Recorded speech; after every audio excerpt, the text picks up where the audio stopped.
Okay, hello, welcome back to Banter with Baciami. Today's episode is all about managing people, managing staff, all that sort of jazz. What I am going to do is I've put a box up on our Instagram where you guys can ask anonymous questions about this topic. So I'm basically going to go through and answer those questions. One of the things I am going to say before I get started is I follow, very cliche, I follow Gary Vee, who, if you're in business, you'll probably know he's just huge on social media. He's really big when it comes to things like business and some of the stuff he says I love and I follow, and some of the stuff is not really in my genre of work. But anyway, one of the things that he sort of said a long time ago, which stuck with me, and this is like something that I think has changed my mindset a lot when it comes to managing people, is that your staff don't work for you, you work for your staff. So that is something that I sort of try to implement in every decision that I make when it comes to my staff, every decision I make when it comes to the business. And it's also something that I come back to a lot when I need to sort of ground myself when maybe something frustrating is going on, which does happen. Sometimes, you know, some stuff can happen with your staff members that do instantly make you feel maybe angry or make you feel sort of instantly frustrated, and sometimes you can react to that without actually stopping and thinking. And I always come back to that, where I come back to thinking, you know, you don't work, your staff don't work for you, you work for your staff. So it's always about having their best interest in mind. And when you have that sort of mentality and you shift your mentality to that, I personally have found in my business, everything has run a lot smoother. There's been a lot less sleepless nights. There's been a lot less stress. And at the end of the day, I have a really happy team, and that makes my job really easy. And it also makes the job work for itself. Really, everyone just works together. So I'm going to go through and I'm going to answer some questions. And then at the end, if there's anything I haven't touched on, I might jump in, just add some more to this. There's another topic that I want to talk about another week when it has a little bit to do with this, and it's about not reacting emotionally in situations. And I find this is a really big one when it comes to having staff, because it's actually really big in every aspect of your life. I personally am a little bit of an emotional reactor, so in my own home life and in my own relationships, and I found working on this in those aspects of my life have really helped me in the work sense, is learning to not act emotionally to things that happen, and to actually sit on them and wait and then think rationally about them. So we'll touch that on another day, but it does come into this managing people situation. So the first question that I have is how to best manage staff that are suffering depression and at a risk of becoming toxic to the salon. I want to help, but not at the expense of others. This one I actually do have a fair bit of experience with, because when I was pregnant with my first baby, who's now nearly 2 years old, I had hired a staff member who was extremely over the top, friendly, excited, and I was like, oh my God, great jackpot. Like, she's great at hair. She is like super bloody motivated and whatever it is. Anyway, as time went by, that kind of steamrolled into me noticing more and more things in her personality where it came from sort of some underlying mental health issues. And that was actually a bit of a front to her. I would say it was more like a bipolar sort of personality, where there was high highs, really low lows, very unstable, and it did really start affecting myself, and it started affecting the girls in the salon. It started affecting the clients as well, because I noticed clients, I sort of started overhearing her sort of sharing a lot of her issues and stuff that was going on in her life, like oversharing a lot with the clients when they weren't asking for that, like it might be their first visit, and it started to gain some negative feedback for us. It also was affecting the other staff quite a lot, and once it got to that point, I had to decide what to do. So my sort of take on this is that you can help someone by being supportive to them, and listening when they need to talk to you, and encouraging them to get the help that they need. But you cannot fix someone. So you can't fix them. You also cannot baby someone in the way of, like, it's not your job to find them help. It's not your job to find solutions to their mental health issues that's going on in their personal life. It can become extremely draining to yourself and your business and your staff. And I think you need to know where the line is there. So if you do have someone in your salon that is suffering, from depression, if you see them, I would probably give yourself a time period of maybe recording their actions and seeing if there's an actual active improvement in what's going on. So over maybe like a 3-month period, supporting them to, if they're saying they're going to go get help or whatever it is, actually seeing that is progressively happening. If you're not seeing any steps being taken in the right direction, if this person is obviously dealing with issues, but they're not sourcing help, they're not going to therapy and whatnot, it's going to be an ongoing situation. It's probably not going to get any better. And what I would do in that situation, because you can't just fire someone, and you also, you don't want to be an asshole, because you want to be a loving, caring person and take care of your staff members. But if it gets to the point where when it's too toxic, and you actually know when it's affecting your business, if it gets to that point, I would personally, someone in HR gave me this advice once, you send them a letter to invite them to a meeting, basically, and they can have someone there, they can have a support person where you talk about their employment. So this is it's not by any means like a warning, it's a discussion of their employment, and this gives them the opportunity as well to decide if they want to continue their employment, and it gives you the opportunity to decide whether or not the employment is working for you as well in a meeting situation. And if you can come to an agreement there, like it's not working, you both agree it's not working, that's great. You write it down, you sign it and whatnot. And obviously if they do really, really want to stay there working with you, I would tell them that there's certain criteria that needs to be met, whether it's behavioural stuff or situations with clients, or the way that they're sort of acting around other staff members. And then I would start going into like a 3-month period to show me some sort of improvement. Otherwise then I would look at giving sort of first and final warnings, more for attitude and behavioural issues. Obviously making sure you do everything legal, but you can't just get rid of someone for mental health issues. It's quite illegal. But having this meeting gives you an opportunity to openly talk to them about the issues that you're having and give them an out as well, because they might actually also realise that it's not really for them and it's not working out. So most importantly is your other staff members and your business and your own mental health. So give yourself a time period and stick to that, and then make a decision. So next one is, what do you do about a staff member that keeps on getting complaints? So depending on what the complaint is, that's when I would sort of decide what I'm going to do. So if the complaint is specifically hair related, like they're making issues with someone's hair, maybe if you're doing extensions, they keep falling out, or their foils are too chunky, or whatever it is. If it's actually skill-based, I would definitely put 100% into upskilling them, sending them to courses, doing extra training with them. I'm the sort of person where I always tell my staff, like, whatever you need from me, like, you've got my time. If I'm at the computer and you need me, I put it down. Like, and I stop, and we'll go and we'll do the training we need to do. And you need help, come to me, vice versa. Let's do a training day. So I would put as much effort as I can into skill training.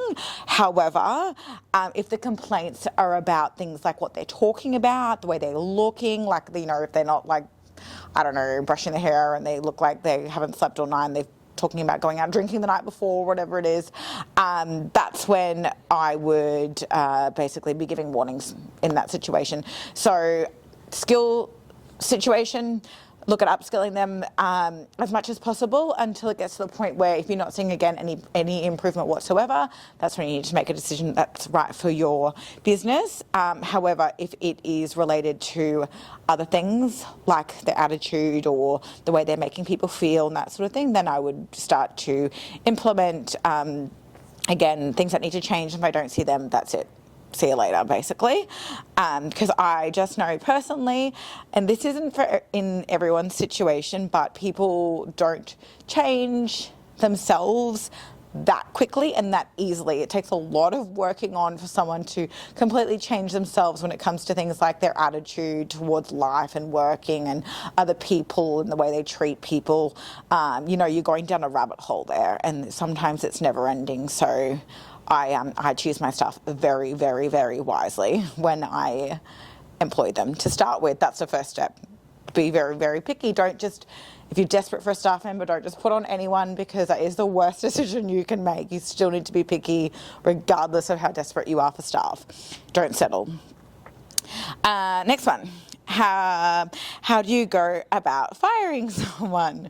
This is something I hated doing. This is another thing that I have heard somewhere along the way in my career of managing people, and it's hire fast and fire fast. In saying that, what I take from that is, if I do a trial with someone and I think, yeah, great, or, I'm not too sure, let's see how we go, I'll extend that trial. If within the first 2 weeks I'm seeing huge red flags, that is it, done skis, see you later, trial over. Yeah, it's not worth it. If I'm seeing huge red flags there, again, it's probably just going to get worse. And this is where you need to nip it in the bud. And the best way to do it is to not keep doing it, because you don't want to keep hiring and firing people.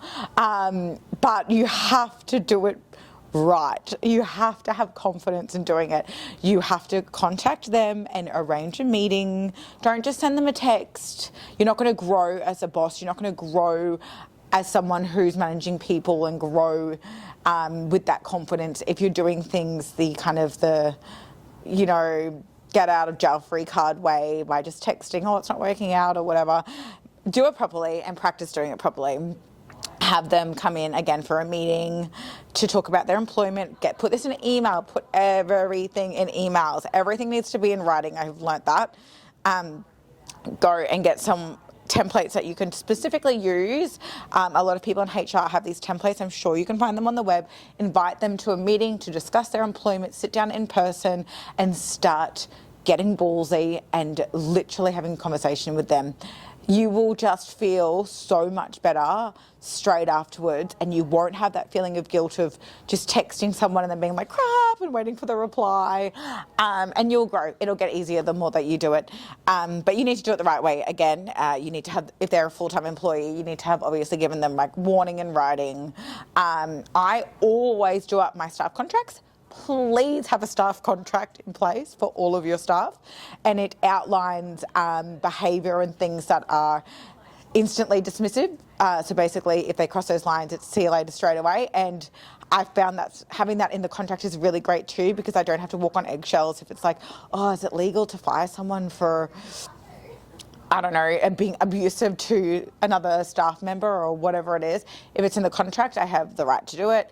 And that makes it easier. But do it in person, have them come in. If they don't want to come in, that's fine, but you tried. Always do it in person.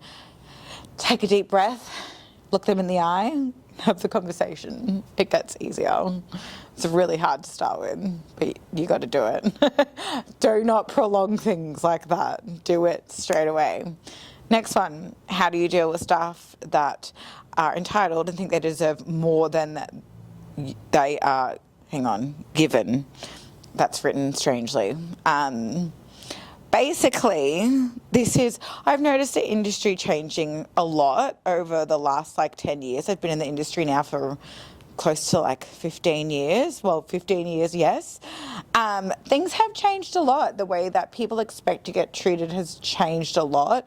And also, when I was an apprentice, I know it was basically work your ass off, get paid bugger all, and that's just what you did. That was what you did. And I know there's times when I've had this attitude of, oh, well, when I was an apprentice, it was like this. But that kind of reminds me of now when people that are older than me, a lot older than me, in their 60s or 70s, say to us, oh, well, we had one single wage and we bought a home and we sacrificed all these things. And I don't want to be that person, because things have changed. Things have changed dramatically in every situation. You can't compare it. So what I feel about this is that I do agree to an extent that sometimes people can expect more than what they're actually working for, or, then you actually have to give.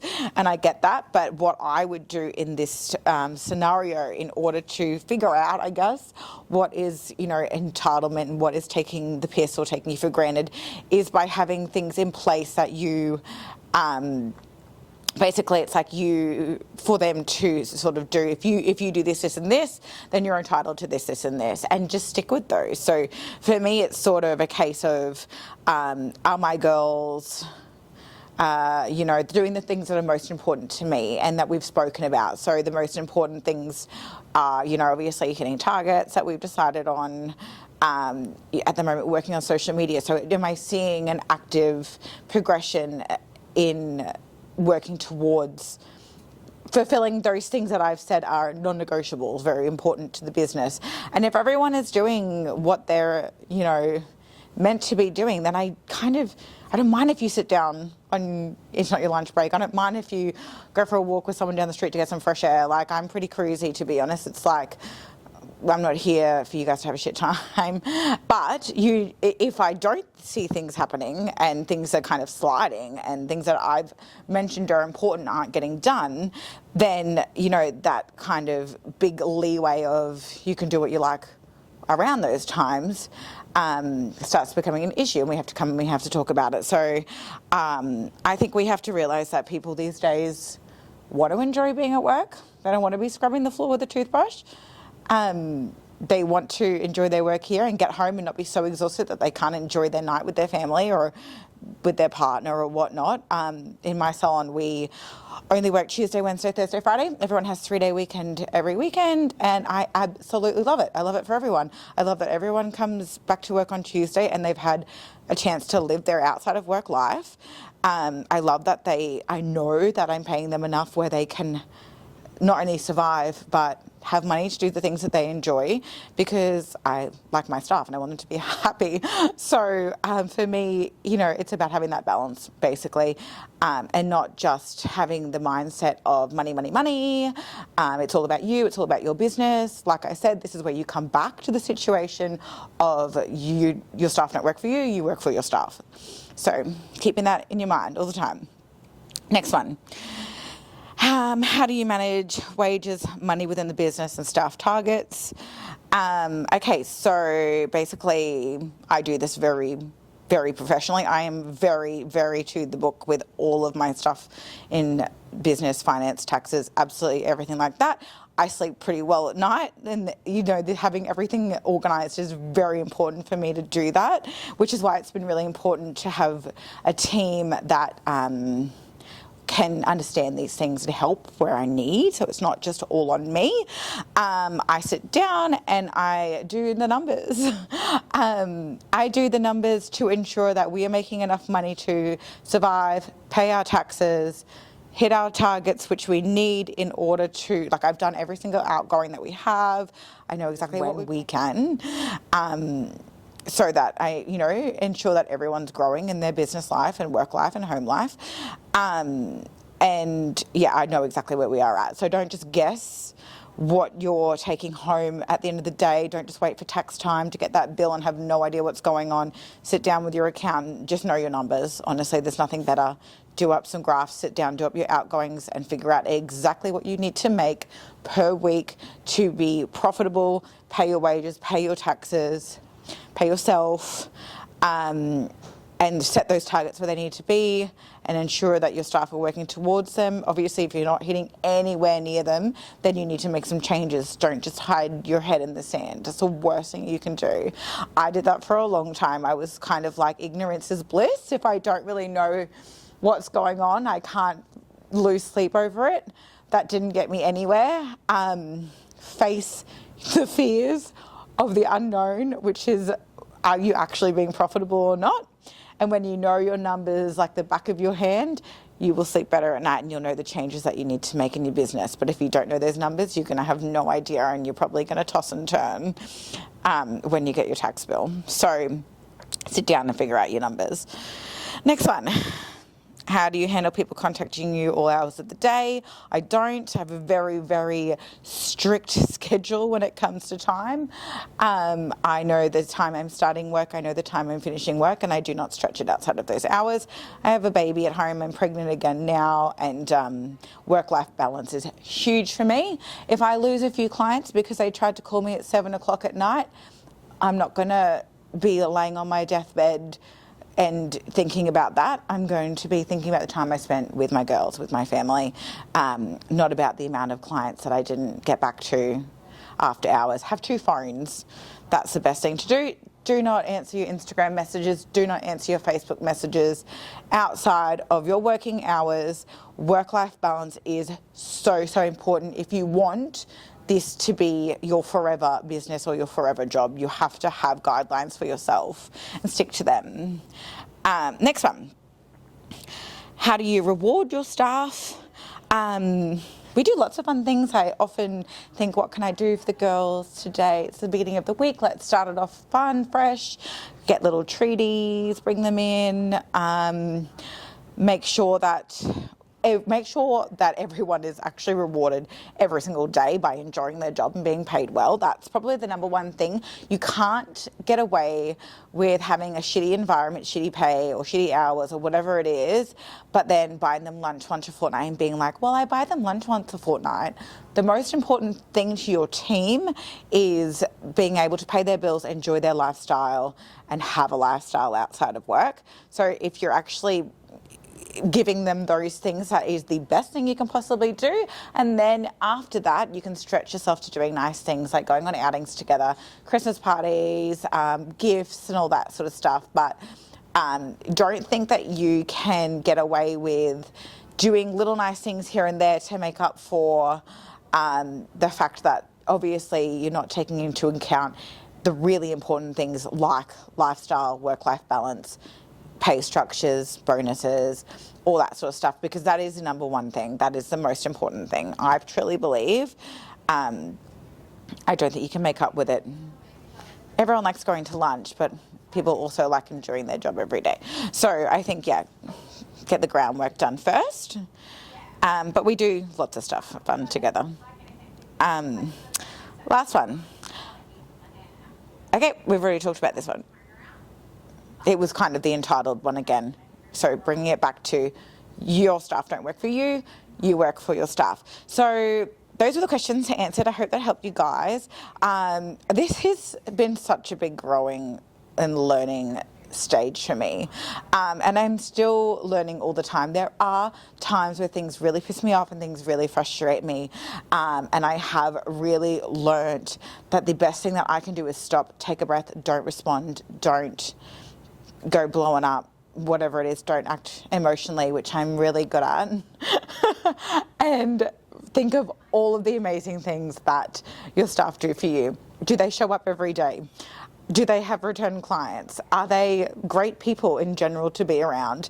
No one is going to be perfect, and you're always going to have issues within your business, within different day-to-day struggles and your staff and whatnot. And I think if you can really think of all the positives and sometimes let the negatives slide a little bit, you're all going to be a lot happier.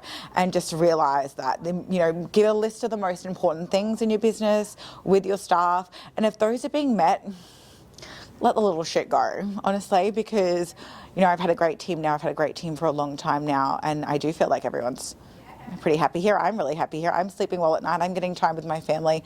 They're getting time with their friends and family. And at the end of the day, I think that's the most important thing. So, yeah, just keep that in mind. Your staff don't work for you. You work for them. And that is a huge mentality shift for a lot of people. And they do deserve to be treated well. And they do deserve to be paid well. And, you know, at the end of the day, it's a team effort. So that's all I really have to say on that topic, guys, and we will see you next week.